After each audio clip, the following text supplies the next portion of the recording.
after leaving there, I went to the city attorney's office where I was chief assistant city attorney, and realized in working with vice and narcotics folks that there are a lot of properties around that are just good places for crack houses.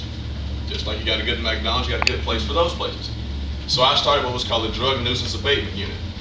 And that was an organization that was comprised of both vice and narcotics officers. But I also reached out to our public works folks, our building code people, those folks that also had the know-how in engineering to look at buildings and say if they were substandard. Because that law allowed you to go in as a city or a county, declare that place a nuisance, because what happens is in most of these cases, you got a situation where no matter how many times the police officers go and arrest somebody, they just put somebody else back in the house and collect the money. And usually they're substandard, they have poor lighting and that kind of thing. In many cases, we had kids that were just prisoners in their homes. Long story short, I got this group together and we started filing on these places. The Chesterfield Motel, if any of you know anything out on Highway 78, is bulldozed thanks to Theo Lawson.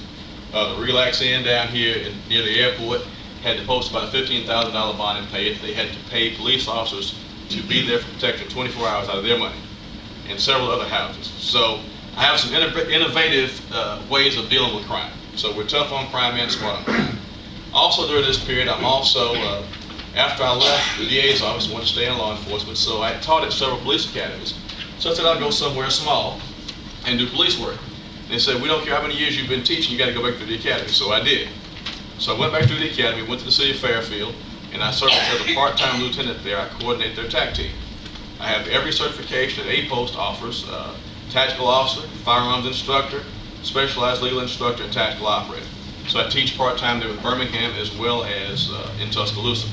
So long story short, in terms of law enforcement abilities, I've taught the National College of District Attorneys. I've lectured on community prosecution all over the world, in Liverpool, London. So needless to say, I have the experience and know-how.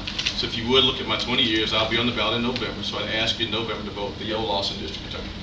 Thank you.